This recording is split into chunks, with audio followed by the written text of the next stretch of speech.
Hey everybody, what's going on? As you know, the balance patch has officially dropped, and one of the things that I've been more curious about trying was giving this dude a shot in Clan Boss. I wanted to see how viable he might be in kind of a budget Clan Boss squad, what kind of damage we could get out of him with his rework. He's got the weak defense down on his A1, which is kind of a bummer. I wouldn't hate it if they gave him the better defense down, but this is what he's got.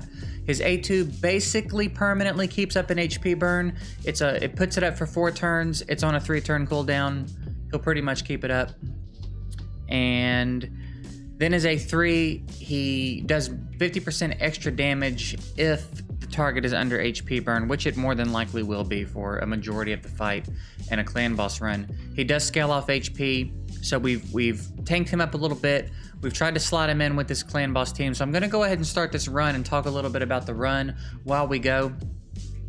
Real quick, actually, I did slot him in my unkillable team and ran them on Nightmare, and he did, I'll put a screenshot up now, he did about 10 million damage basically on his own. There was no weaken, there was no good defense break, there was nothing supporting his damage. It was strictly his kit, and he still out-damaged everybody else on my team fairly easily.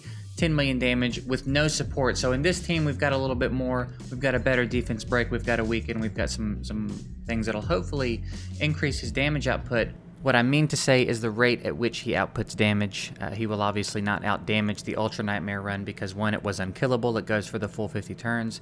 Seeker's enabling him to take a lot of extra turns. So he won't out-damage his Ultra Nightmare run, but I mean the rate at which he outputs damage should be fairly decent here, so that's what I mean by that.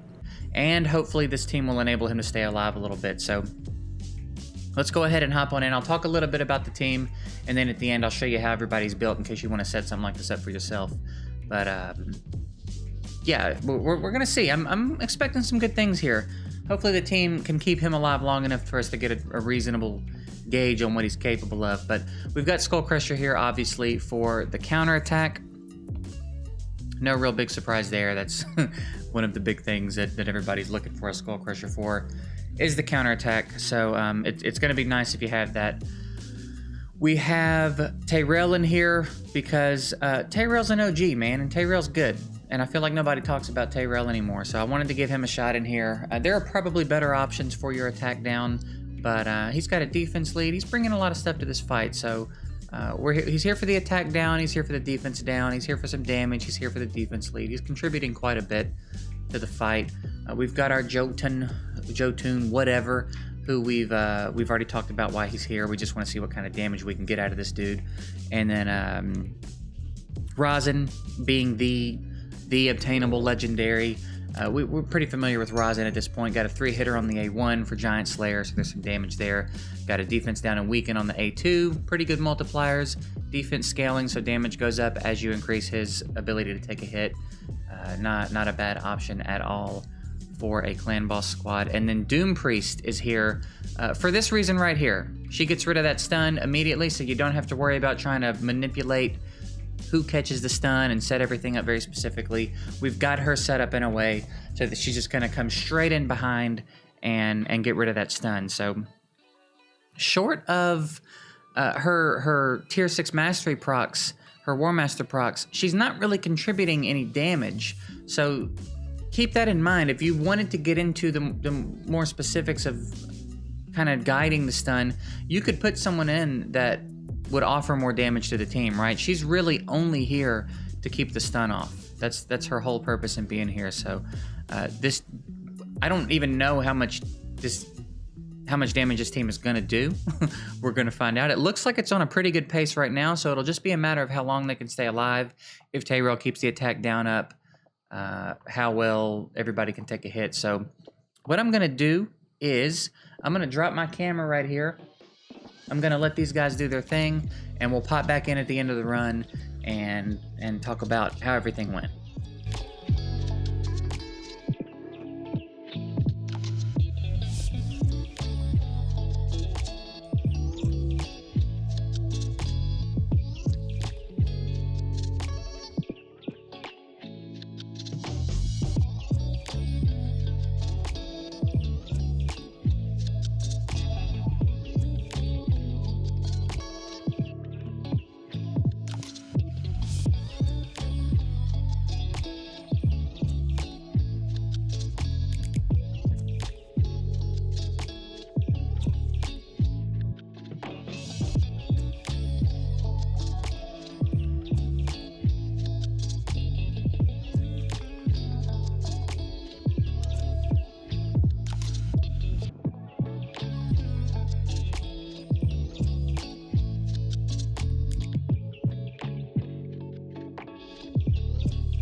So here we are at the end of the run, 18 million. I am pretty impressed. You notice he died, Jotun died around, I think I've said his name different every time I've said it, by the way. Joe. We're calling him Joe. He died around like turn 26-ish, I think. And we made it into the 30s, pretty good into the 30s. He still did over 5 million damage. He still was by far the heaviest damager on the team. He's also not really that well built. I was getting down to the wire on what kind of gear I had left over to put on him, so he's not even really built that well. I am impressed. I did not think they were going to drop an 18 bomb on this run, so let's go take a look at how everybody's built. We'll go ahead and start with... Thought I didn't put my camera back up. We'll go ahead and start with the man of the hour here. You can see he's on lifesteal broken set. Everybody on this team is on a lifesteal set. We've got his HP up a bit. He could definitely use more defense. What happened was we got a little bit unlucky with the mastery procs. He didn't proc his War Master on his counterattack or his turn, so he didn't fill his health back up, which made him the candidate for the stun. He doesn't have enough defense to tank the stun. He got taken out. Being built a little bit better and just not getting unlucky on the procs probably would have prevented that. If he had been able to heal himself up, Taywar probably would have been targeted for the stun. Joe could have kept it going and gotten even more damage. He got 5 million damage, and I think he missed out on like 9 or 10 turns. I don't remember exactly how far the run went, but that's not bad. That's not bad considering that he's not really that well built, okay? Now, as far as the speeds on the team, he's kind of in the mid-range. So I'm thinking, I haven't tested out all of these ranges specifically, but I'm guessing he could be anywhere between 176, 178 is what he's at right now. Maybe you could push up 179, but I would keep him in that mid-70 range. 176 to 178 is what I think would be safe for him. And, you know, so get him to that speed. We want him to have a lot of accuracy. We want him throwing up that HP burn. And then if you can get the crit stats on him while maintaining a reasonable level of tankiness, because this is not an unkillable team, right? If you can maintain a reasonable level of tankiness while hitting the crit stats, go for it. Now, that's what I tried to do. I tried to go for the crit rate so that but you can see the crit damage is not that high. So if you stacked it a little bit differently, and he critted less frequently but did more with the crits, it would probably still balance out. So there was probably a better way to do this, but I also was not trying to just go full crazy mode here and give him on my best gear. But he could easily have more defense. I bet if you could get him up to plus 1,000 or so defense, he would be able to take the hits a little bit better. And again, getting lucky on the mastery procs, or getting unlucky rather, from the counterattack and the hit. He didn't proc anything to fill his health back up. So that's it though. Of course we're going HP percentage there and speed there. 178 is what I have him at here. Accuracy on the banner. You get the idea. If you want a quick look at the masteries, this is what we're working with here. I had this on him initially because I had him in speed sets, because I was trying him in the unkillable, and I needed this to get him into the range I needed him to be in to slide him into Draco's spot. But this is roughly what you could go. You could also probably no, I think I like support tree. You could come down and try to get this mastery. Just kind of do the bam, bam, bam, bam to get the damage reduction over time. You could try that too if you could hit all your stats comfortably. But I kind of like over here the bonus and accuracy you get. It makes them a little easier to build. The debuff extension is also pretty nice. So I think these are pretty decent. And then of course work his way down to War Master. Now, avoid anything that affects his turn meter. That's one thing about this team, is that no one on this team needs anything that's going to affect their turn meter. So, not that one, but you get the idea. There's a couple of them over here that'll affect turn meter. So just make sure you're avoiding those. For him, cooldowns are fine if you wanted to hit the stuff that affects his cooldowns, but I wouldn't bother. We're gonna go recently used so we can see everybody we just used. That's what we're looking at for him. Just avoid things that affect his turn meter, right? You don't want him to get out of rotation or anything. We'll just start at the top here. Rosin, again, stack his defense, stack his accuracy up. If you can get the crit stats, great. If not, don't worry about it. Not a big deal. That's a bonus, you know? Again, he's on lifesteal. Everybody on this team is on lifesteal. And his speed, 178. I'm using him as the other damage dealer with Joe here. So this could be any other number of champs. Draco, of course, is a great damage dealer. You guys are familiar with the damage dealers. If you got a Venus slaughter in there, you know, try your other damage dealers. If you wanted to get some poisons, keep in mind, too, that team had no poisons. That was a poisonless team that just did 18 million on a Nightmare run. So you could definitely slot some other champs in and get way more damage out of that, okay? But basically, you'd slot it, you'd work them in the same way. Try to get the tank stats up so they could survive. Get them into that 176 to 178 range, okay? Masteries, this is what we're looking like on Rosin. It's nice to get him down to Giant Slayer because he's got that 3-hitter A1. And then over here, debuff extension, accuracy bumps. Fairly standard stuff, okay? Moving right along, we've got our Tyrell also on a lifesteal. Shoot the defense up. Get him at, I have him at 173. He could also be in that range, probably. Now that I think about it, I think the only ones that really matter here are Skull Crusher and Doom Priest. I think as long as the other guys are between them, it's okay. So I would say the ranges are probably... I like 173 to 178. You might be pushing it if you get a little higher than that. You could try to push it up a little bit higher, but I think the safe ranges for the 3 champs that aren't Doom Priest or Skull Crusher here, 173 to 178 is what I would imagine is roughly the safe zone, okay? So keep him in there. Same thing. Defense, tank stats, accuracy. If you can get the crit stats on him, great. If you can't, don't sweat it too much. Here, we're working him down to War Master, and then here we have worked him down to the take less damage over time from the same enemy mastery. That can certainly help a lot, especially since he's probably going to be the one catching the stun most of the time. It's nice for him to, you know, take a little less damage over time. There were times where he would eat that stun and get down to this much, so I feel like that master was probably something to do with it. Also, if you noticed, there were times where it almost looked like he was resisting the stun, but it's because he has this mastery. He would get hit, catch the stun, losing that much health would get rid of the stun. It's not a big deal because we have Doom Priest, but I thought it was worth noting. Thought it was kind of interesting. So, yeah, all that's fairly standard. Skull Crusher, we got him on a lifesteal broken set. He is at 172. You could try 171. Technically, the clan boss's speed is 171. You can try 171.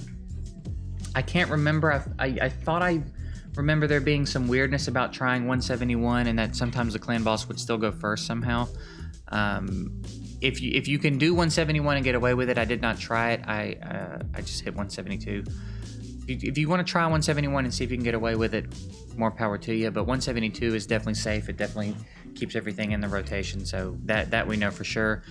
Shoot his tank stats up, get him at the right speed. If you can get the crit stats on him, great. If you can't, don't sweat it. Get him down to War Master. Same thing going on over here, except I also have this on him. That just kind of ended up on him. It serves no real purpose here. These are the masteries that are serving the purpose for Skull Crusher. He does not need accuracy.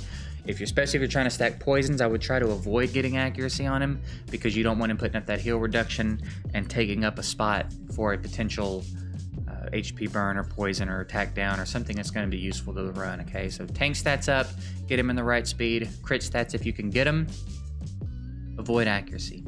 And then Doom Priest, Lifesteal, Immortal is what we have her on. 169 is the money here, right? The clan boss is 170 speed. If she's 169, she comes in right behind him every time. And